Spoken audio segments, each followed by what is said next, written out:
I'm back. It's me, Akira.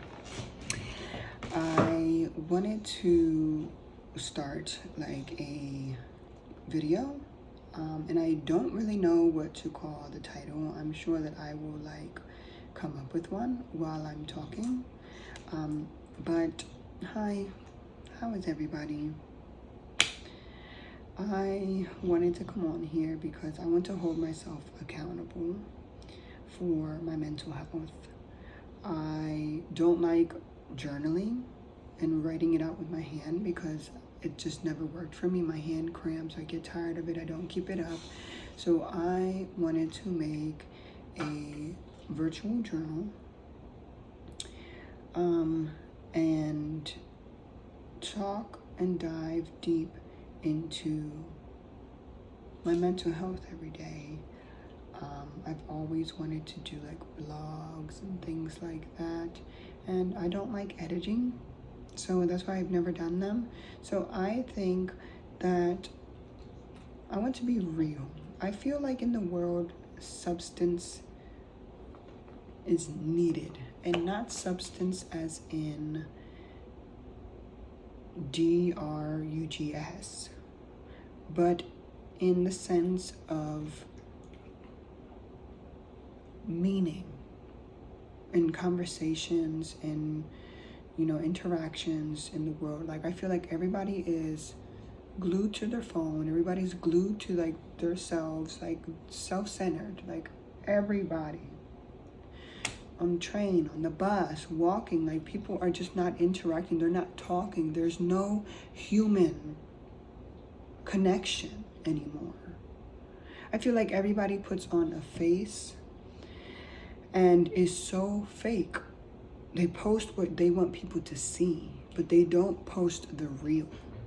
And so there's gonna be no edits, there's gonna be no cuts, there's gonna be nothing of the sorts in my videos. It's going to be raw, real, and the truth about what's going on in my life. I don't know the date. Don't ask me for the motherfucking date. It is probably the 14th of August. I don't know. It's Thursday. And we're in the year 2025, okay?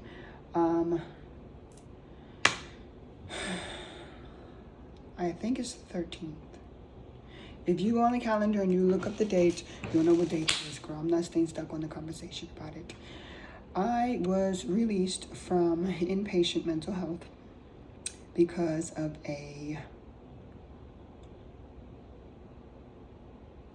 suicidal attempt on my life. And obviously I made it through, and I'm here to speak about it. But I was released on Tuesday. So I was there for a week. I was released on Tuesday, but I was admitted on Tuesday. I went to the hospital ER on Monday for an overdose,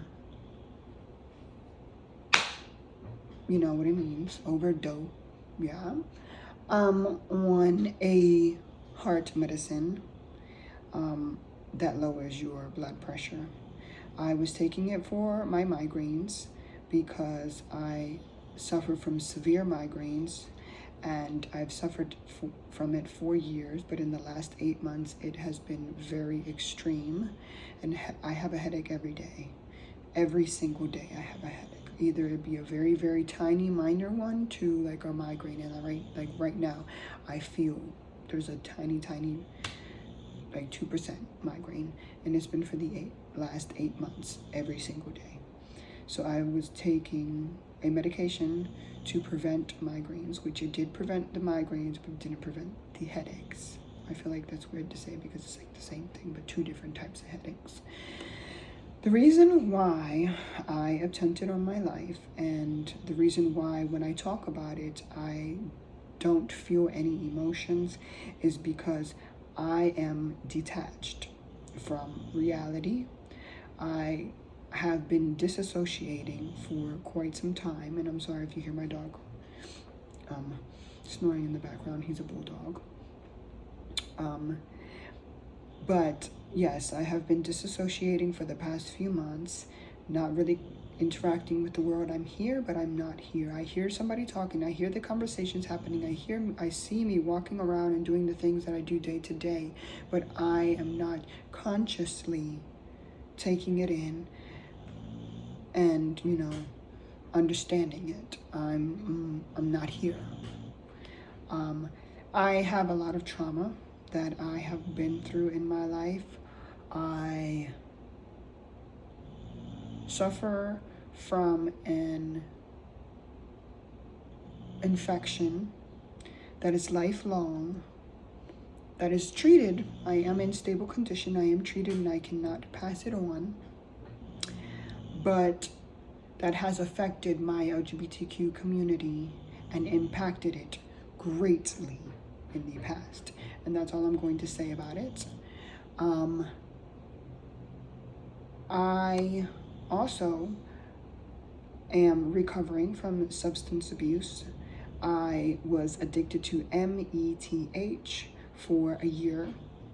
And in that year, I was, in a sense, performing rated R acts to get the DRUG. And I'm sorry that I have to say, things and spell them out, but, I'm not trying to get, banned or have my video taken down.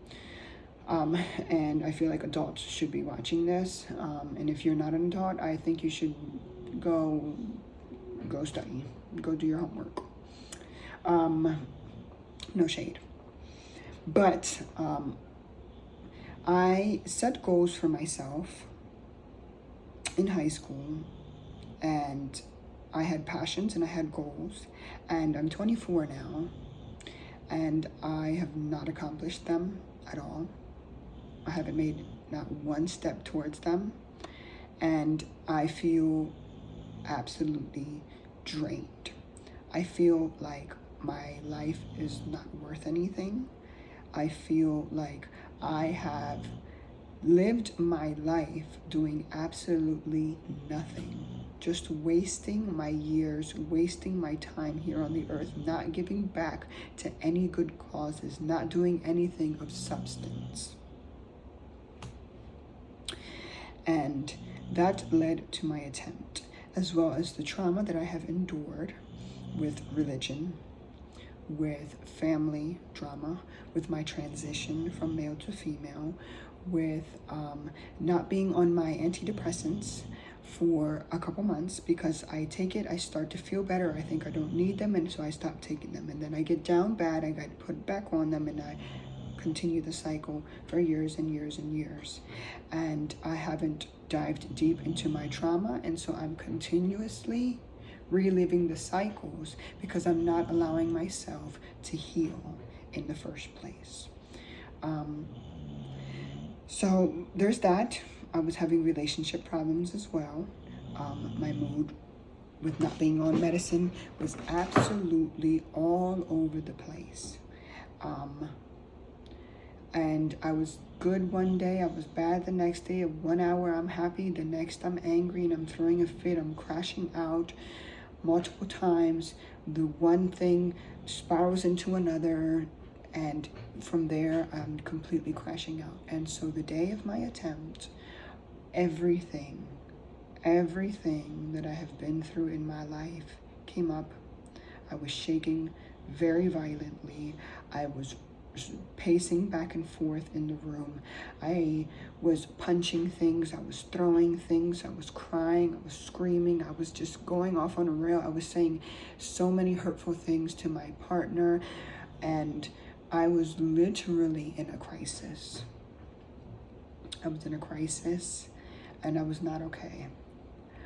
I do not blame my partner at all, and I have had a talk with him about the things that I've said and how I did not mean them, that I was truly in a mental health crisis and I needed professional assistance.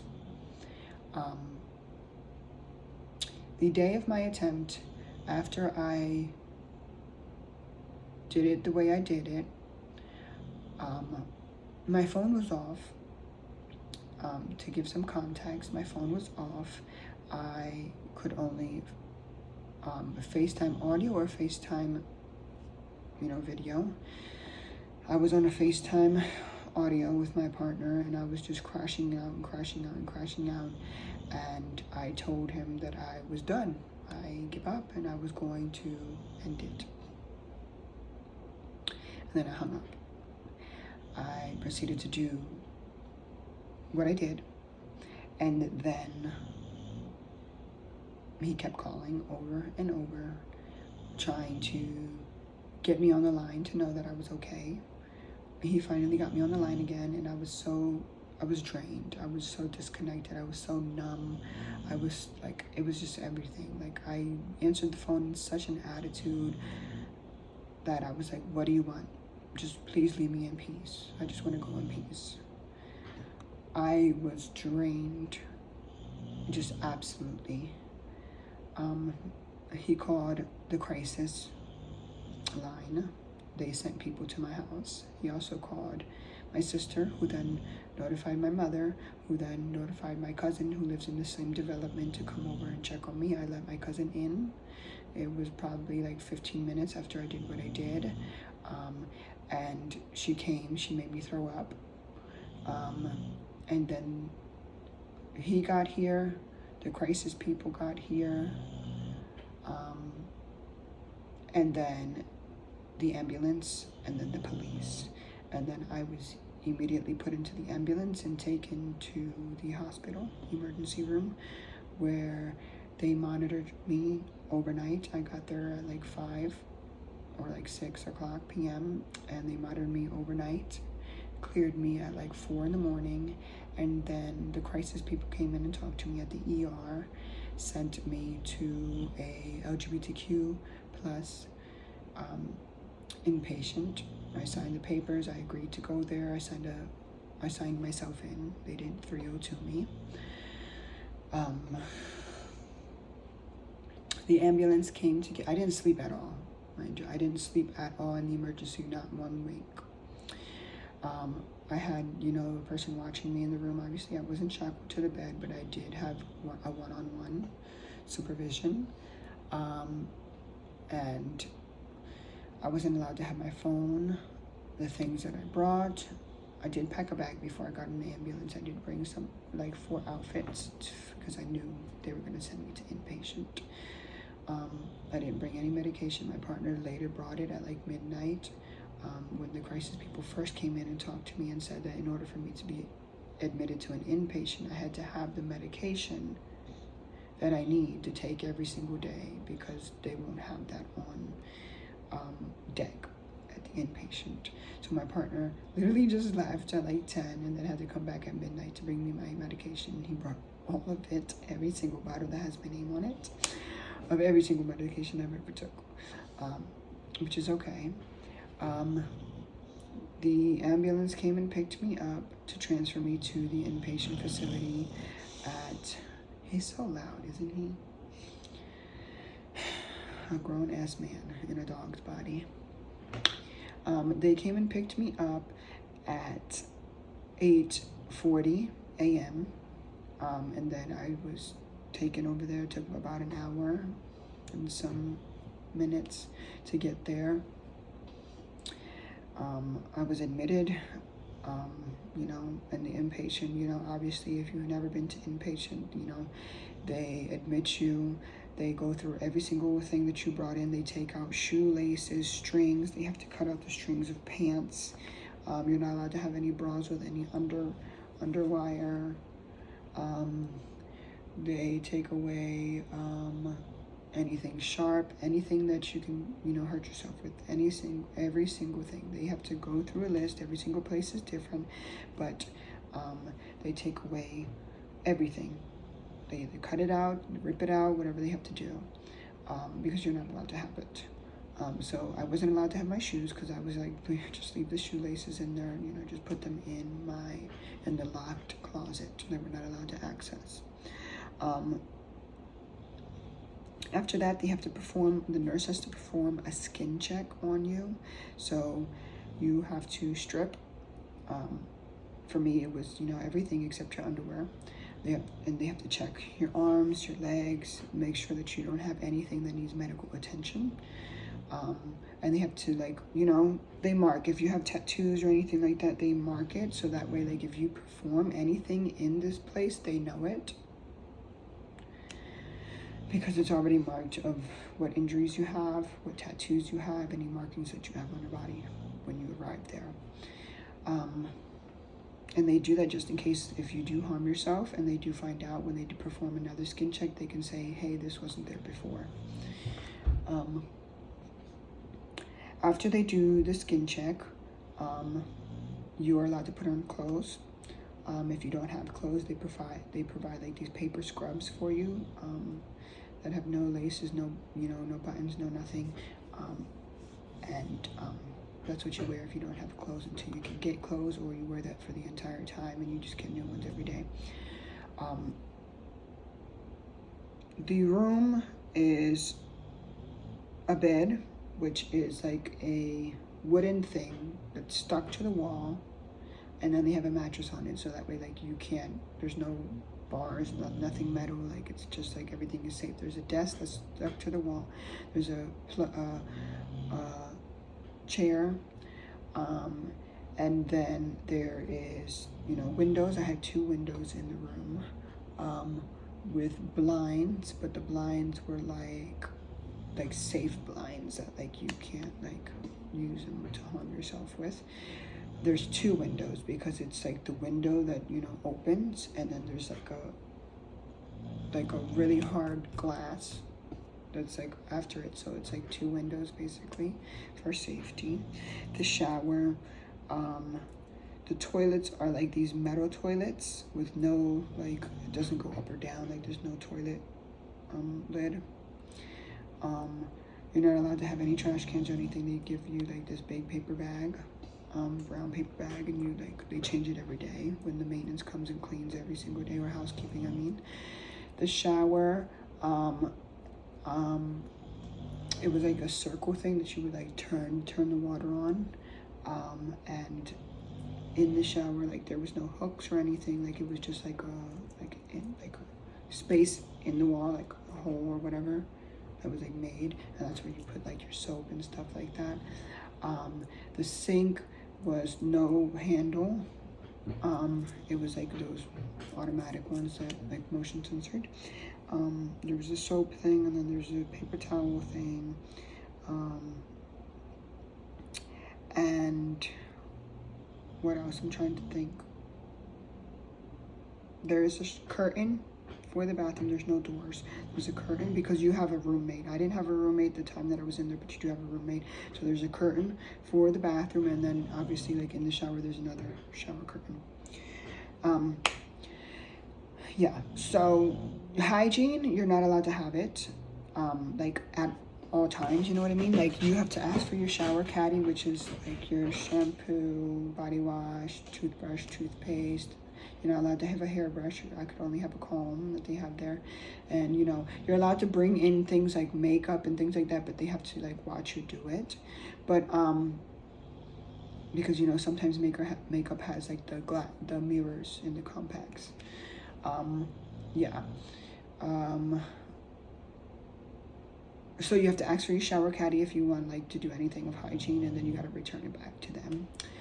Clean towels every day. You know, housekeeping does the towels every day. It's a washcloth, and I would use 2 towels to put one on the floor, because, like, the drain is like, it's like one of those drains that, like, when they build it, they build it so that it's like slanted, you know what I mean? And the water goes into the drain. There's no like lip or anything when you try to get in the shower, because you can trip and things like that. So it was just like a floor. So I would put a towel so that it didn't go into like the main part where like the toilet was and thing. I just didn't want water everywhere. So I would put a towel there, and then I would use my other towel for obviously after I'm done in the shower. They give you a notebook. They give you like small pencils that they have to sharpen for you with erase. You can get like the end cap eraser. What else? But the pencils don't have like the metal thing that holds like the pink thing. Like you have to get like the little eraser that you put on the pencil, you know what I mean? You get a notebook. You can use crayons. There's no color pencils, no pens, no markers. There's washable markers actually, but no regular markers, no Sharpies, no paint, no nothing, because there was other patients. We did have things like that, but other patients were using them to harm themselves, so they took them away. What else? So they would give you a journal to write and everything, and I would journal every single day. You can bring things in like books. If it's soft cover, you can keep it in your room. If it's a hard cover, you have to keep it at the nurse's desk, and you have to ask for it every single time you want to use it, for obviously self-harm reasons. So I did bring in 2 books. I brought in a protection and reversal magic for beginner witches. I brought that book, and then I brought a tarot book. I didn't bring you can bring tarot decks, but I didn't bring mine. So I just asked them if they had a deck of playing cards, and I just did like the simple 1 to 10. The jacks was the pages, the queen was the queen, and then the king was the king. I didn't have any knights. I just used the 1 to 10 and those numbers, which was fine. I got my readings. You know, my ancestors and my spirit team gave really, really deep, you know, readings to me about how I need to push through, I need to persevere, I need to find things, I need to find foundation, stability. So I did have really, really good readings. Let's talk about activities. My place that I went to was a group-based facility, so there was lots groups like every other hour. So morning we would wake up at 8 o'clock if you wanted to get breakfast. They would have breakfast from the cafeteria come up, and then 9 o'clock was the morning group. 10 was like lounge. It was supposed to be a group, but we would just lounge around. 11 would be like a process group, so like people would express how they're feeling and things like that. This place also I want to mention is an acute care facility, so you're not there for long term. You're there for like 7 to 10 days at the most. And then you like go to like a partial or intensive outpatient therapy, residential if you have nowhere to go. So like you go from there. There are people that have been there for like 2 or 3 months, just because they're not stable yet. But the main point is to take you from crisis to a stable, like halfway, and then you get discharged, and then you go straight to like the therapies you need to like bring you down and keep you like okay, and process your trauma and things like that. So this place wasn't going to process trauma. It was like groups, like processing group. You talk about what you need with the group, things like boundaries, things like DBT and CBT therapy, yoga, art therapy. There would be a seeking safety group, which is about, you know, PTSD and substance abuse and how they're like, you know, intertwined, and how people try to rely on substances to cope with their trauma. So it was those kind of groups, you know. So at 11 there was a processing group. 12 o'clock was lunch. 1 o'clock was another group. 2 o'clock, actually 1 o'clock was like a lounge time. That's when I got to call my partner and stuff like that. 2 o'clock was lounge again. If they did have groups, like if like there was groups planned, they would hold groups because it's a group-based thing. 3 o'clock was like the main group, when like the technicians switched staff and the afternoon team came in. We would hold a group, check in, check out how you're feeling, things like that. 4 o'clock there is another group. 5 o'clock dinner. 6 o'clock to 7 was like lounge. 8 o'clock was like the last group, where we would do like send-off. So if anybody was leaving, like we would wish them luck, and everybody would say something if they were like, comfortable with a public send-off. And we would do check-in and check-out, and I loved it. It was like a queer space, so there was trans people, non-binaries, gay, lesbians, like it was just like a queer space. Like the techs were, you know, in the queer community. It was really, really nice. There are some things that the facility needs to work on, but overall I did have a great experience. So when we would do checkout at 8 p.m., if anybody was leaving, we would say like pit and peak. So like the peak is like what was like for example, my peak of the day was I got to talk to my partner on the phone, and I had a really good conversation. And my pit was I was really anxious today and I really couldn't, you know, stabilize it. Or people would say like I really didn't have a peak, and then we'd be like no pit, no pit, no pit, no pit, no pit, slay. It was fun. I made conversations there. I made some really deep friendships there. And it was so crazy because like the people that I arrived with,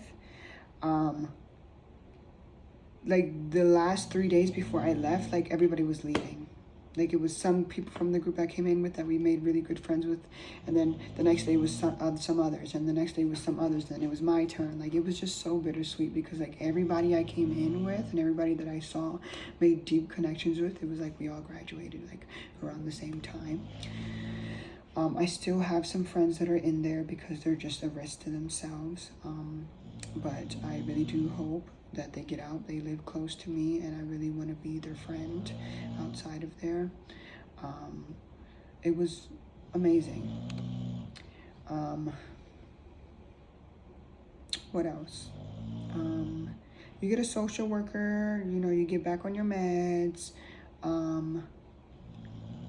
You plan for after discharge with your social worker, and if you get referred to the psychologist who holds the Seeking Safety group, he'll do like one-on-one therapy with you if you need it. I was referred, but the day that he was supposed to meet me, he met the first person that was scheduled, and then it was my turn, but someone had an emergency, so he saw someone that was referred to him for the emergency. I'm kind of pissed off about that because I had like trauma I wanted to talk about. Whatever. My therapist that I have now, she's trauma-based, so I'm excited to work with her on doing that.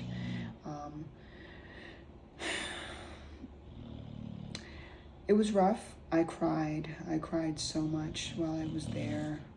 I cried so much. There was a lot for me to process. There was a lot for me to go through. I had severe anxiety, severe. I was like shaking, like violently shaking. I had to use a lot of my coping skills while I was there. You're very restricted while you're in there, down to the point like where the TVs and everything, like you can't, like TVs are behind like a glass or whatever that's unbreakable. There's like a Wii that you can play, but that's like, it has to be like the social worker has to be in the room for you to use it. The remote, if you wanted to like watch TV, the nurse had to hold it and push the button. You had to tell her like go left, go right, go up, down, okay. Like she would have to push it for you because someone tried to ingest the batteries, I believe, or something. Something happened with the remote, so they took it away.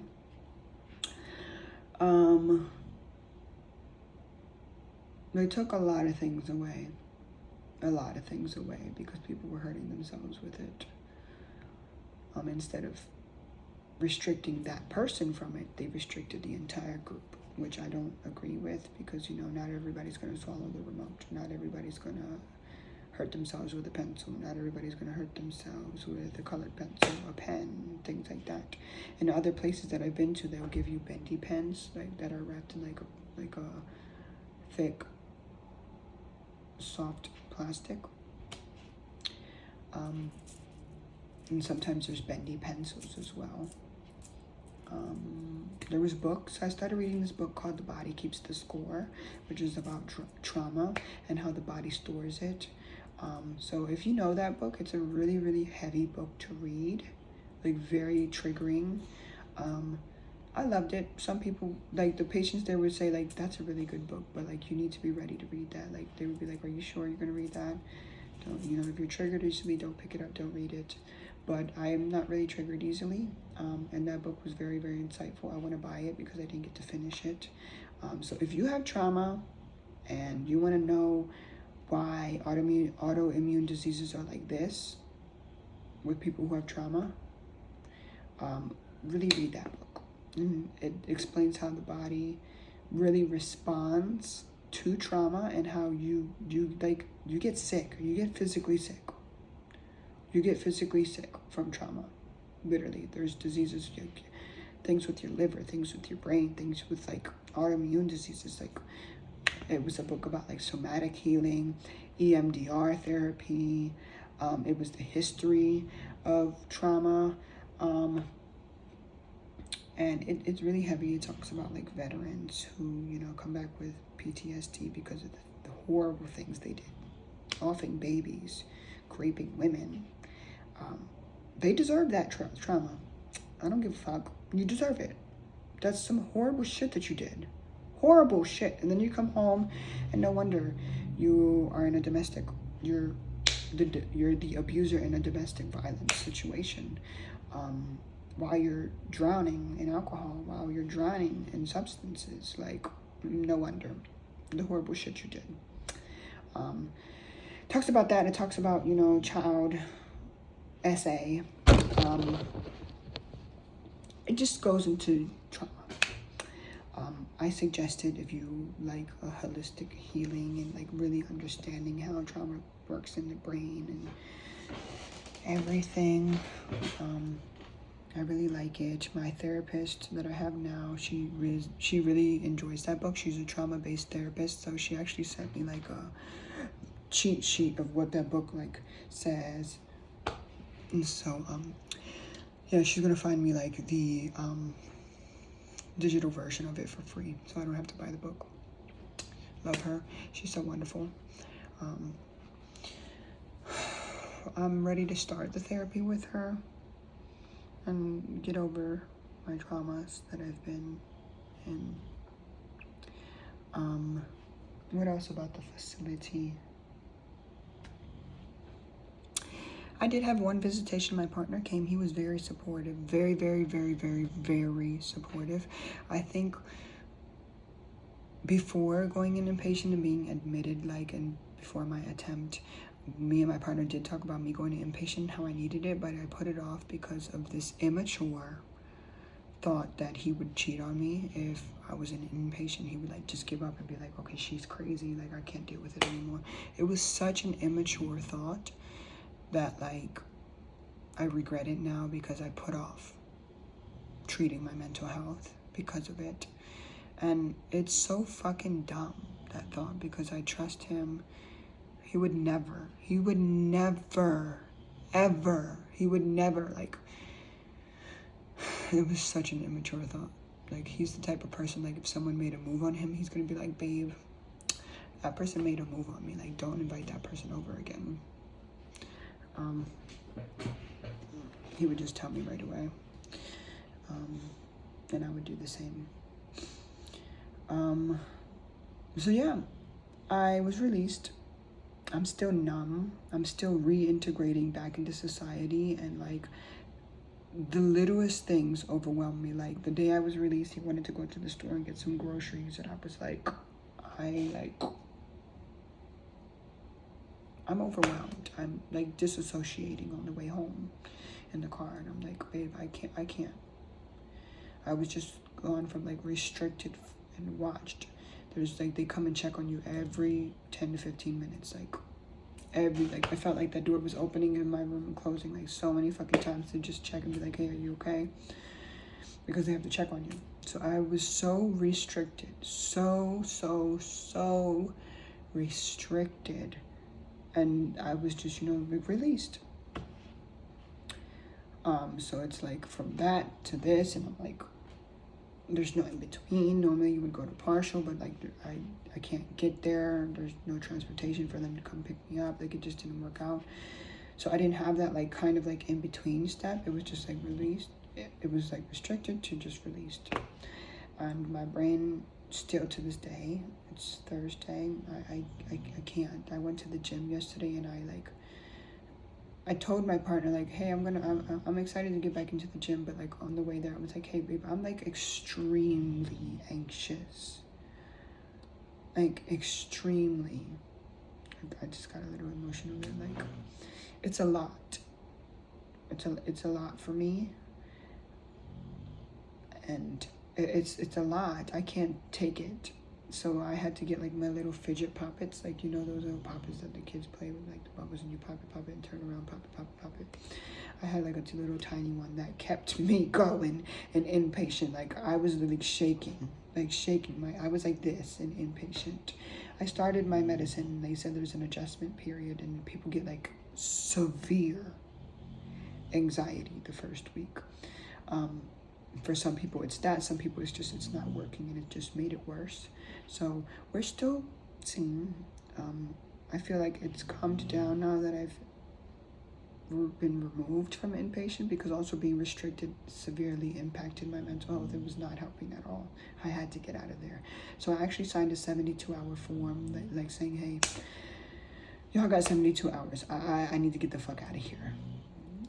They approved it, and then later on, like when I was about to leave, they said, hey, rescind it, like sign and rescind your, like take it back, because you were going to be released anyways the same day.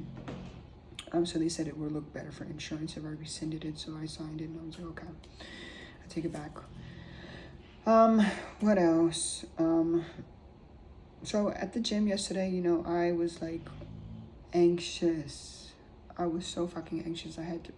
First I put like hot girl music on, playing in my headphones, and I was like, no, this is not helping me. Like, I'm about to have a panic attack. I was following my boyfriend around, doing like the exercises he was doing, because I could not leave his side. If I left his side, I was gonna have a breakdown and start like fucking crying in the middle of the gym.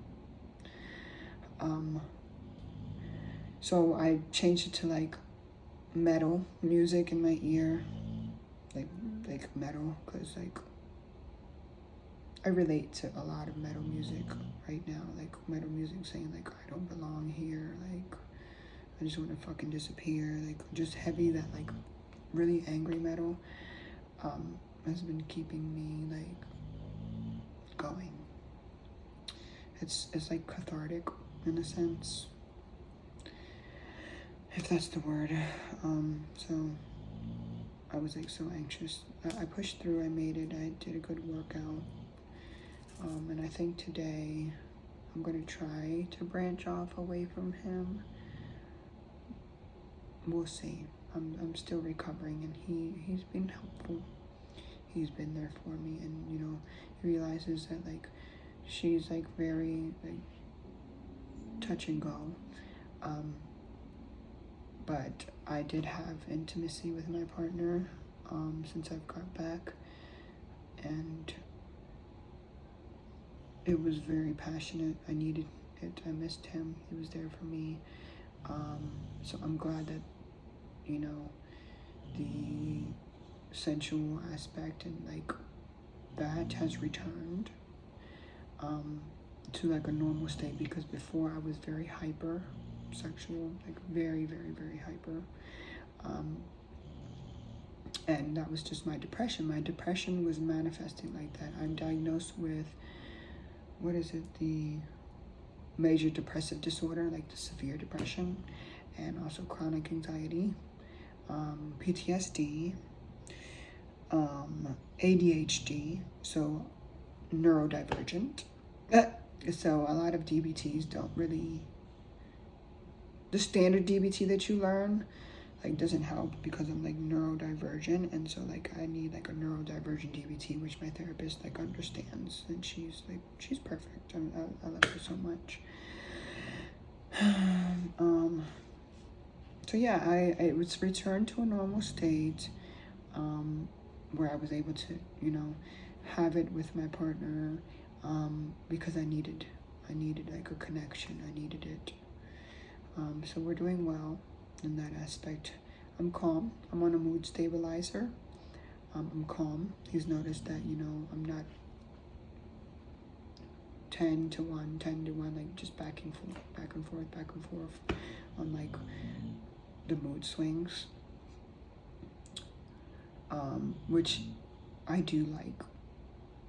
And, you know, I read a letter that he wrote yesterday saying like he can't take it anymore with my mood swings. Like he just can't. take it. It's really, really hard on him. So my goal is to be a better partner. I have goals. I let him read my planner and like my journal of my goals and my reasons to live, so that he can remind me in those moments when I get really, really sad and emotional and down and depressed. He can remind me once again what my goals are, what I have to stand for, and what I have to live for, and why I deserve to live, you know, and what my reasons are to hold on.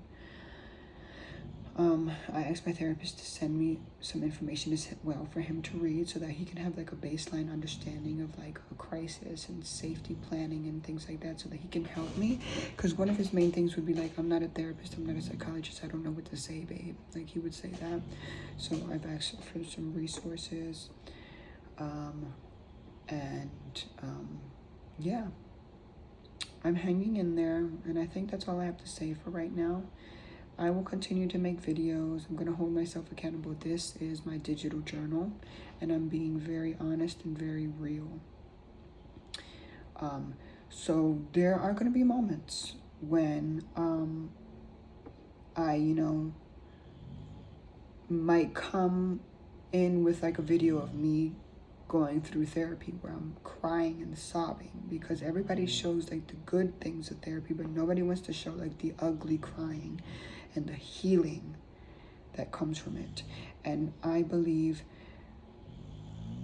that showing the world more the ugly side of therapy will take away the stigma of not being able to cry in front of someone, not being able to be honest with a therapist. Like, I believe being real and showing the world your real self is going to heal. It's going to heal, and it's going to show people that it's okay. We all are going through things, especially in 2025, and it's okay to heal. So if you watched this, thank you. If you shared it, thank you. If you liked it, if you commented, if you followed me, thank you. Here's to my journey in mental health, and here's to healing. Thank you, and bye.